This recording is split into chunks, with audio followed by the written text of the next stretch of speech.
You're listening to Kizuki, the podcast.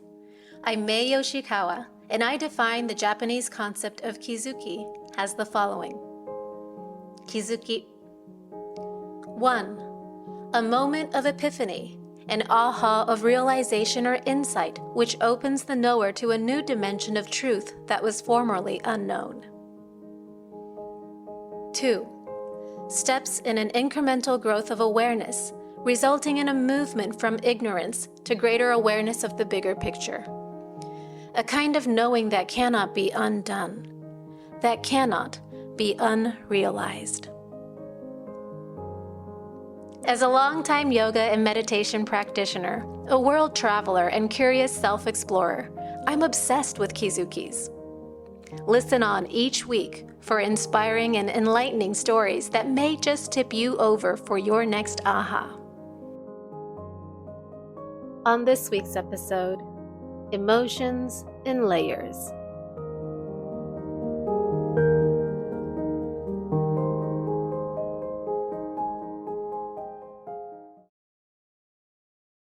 A long time ago, when I first started yoga and meditation and dove headfirst into learning about the workings of my mind and heart, all the stuff that truly paints the landscape of our external reality, one yoga friend said this to me: everyone has a seed, either a seed of anger or a seed of sorrow that they carry, but sometimes you can have both. At the time, I thought I didn't have an anger seed. It wasn't that I was holier than thou, but I genuinely wasn't in touch with my anger. I knew myself as the depressed type, if anything. I had buried my anger so deep beneath my sadness that I didn't even know it was there. Today I want to talk about how emotions can be carried in layers like that. As far as I've observed, it's different for each person, but there are certain tendencies. For some people, anger or irritability sits on the surface, because anger, in a sense, can feel empowering. It's energy that points outward. You can get stuff done with anger. Compared to sorrow or depression, which is something that sends you inward into a dark, deep abyss, anger can feel like the safer choice. Not better, but less terrifying for some. For others, it's the opposite. They'll touch sorrow before they'll allow themselves to feel anger. And this is definitely the camp that I fall into. For me, anger was terrifying. Anger felt harmful. I can trace it back to when I was 8 years old. It was one of the few times, if not the only time, that I witnessed a full-on physical fight in my own home. And it happened between my mom and one of my siblings. It just escalated so suddenly. Just a slap on the face. Then it was exchanged, rage spilling out, and the physicality of this wrestling factor, it just felt so overpowering and animalistic. I, as a child, shrunk in the corner of the living room, powerless, and just felt afraid. I looked to my dad, who was also in the living room, with hopes that he would intervene. But no, he opened the newspaper and ignored the whole scene. And finally, when it just got too loud and too wild, he stood up, yelled for them to stop, but then just walked out of the room. I know, intense. As an adult, I look back on this scene and I can also see how he might have felt very powerless in the moment. But as a child, what I internalized was this: Anger is dangerous. Anger is out of control. Anger is harmful. Stay away. And so I did. For years, I was so numb to my own anger that I didn't even think that I had any anger in me. All of those years of yoga and meditation, I was so in touch with my sadness and sorrow. But no, anger, maybe occasionally a little knock, but not enough for me to pay much heed to it, definitely not to explore it. Until many years later, my husband suddenly died.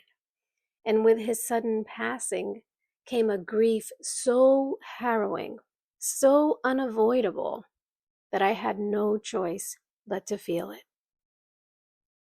And in feeling this deep, extended grief, something unexpected happened. Grief opened the door to my anger. At a certain point, I was almost scared of myself because I had no idea how to handle it. I remember it felt foreign, like I felt like I wasn't myself. I didn't know myself as an angry person. I never did. And at this point, I spoke to a professional about it. He said to me, "You know, May, if you find a tiger in the wild, chances are it's not angry. But if you keep a tiger caged long enough, it will get angry." In what ways in your life might you feel caged? And the way that he put it really landed for me. It helped me to realize that my anger, or maybe anyone's anger, wasn't necessarily evil. It wasn't even unnatural. It was just that when you keep the tiger caged for so long, it's gonna roar. So maybe it's about, learning to be in touch with the anger and then learning to harness it or to use it in different ways that could be less harmful. So here's the thing I've come to understand. Humbly, in my own personal experience of various life experiences, grief to me is the boss of all difficult to accept, hard to admit, and hold what would often be called negative emotions. Yeah, sure, anger is hard, sadness is hard, but grief, in my opinion, grief trumps them all. It's the deepest one,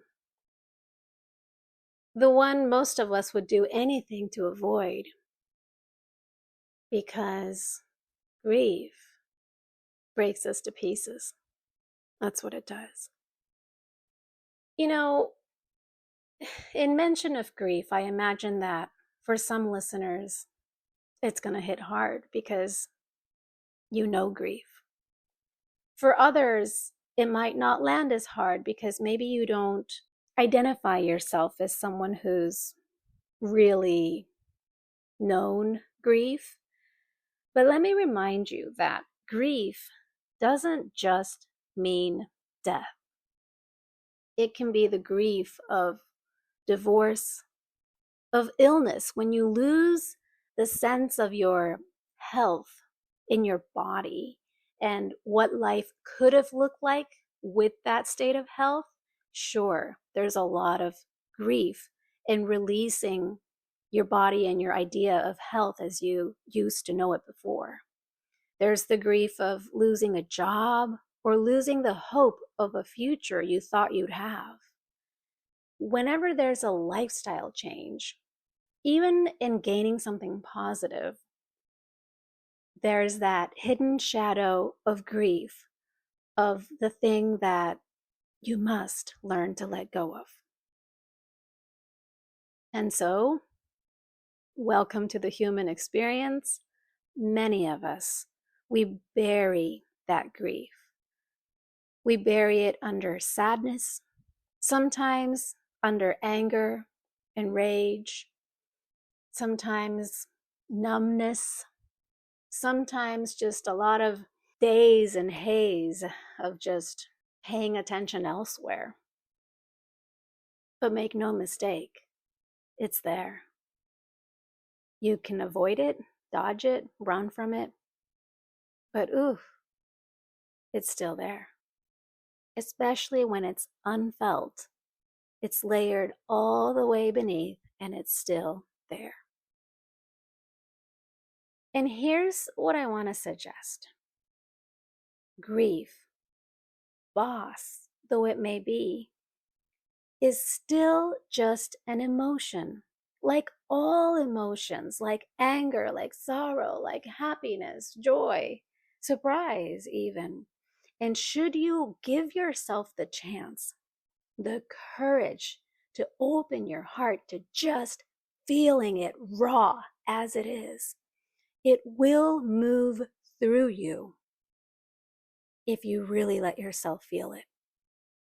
You must embrace it. Own it. It sucks, yeah, but feel it. But feel it in the suckiness. And see for yourself that even the grief will not and cannot permanently stain the landscape of your life. Even grief will have its turn and it will pass. And sometimes when you allow grief to move, like in my case, it will help clear the way for all the other emotions you've kept buried to finally be felt, integrated, and yes, released. And that's kind of the hidden gift of emotions and layers. When we peel them back, we meet what's real. And that's where the healing lives.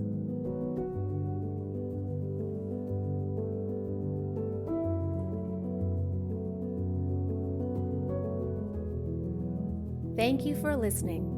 Learn more about me and my Kizuki Journaling Mae method at my website, kizukijournaling.com. That's KIZUKIJOURNALING.com.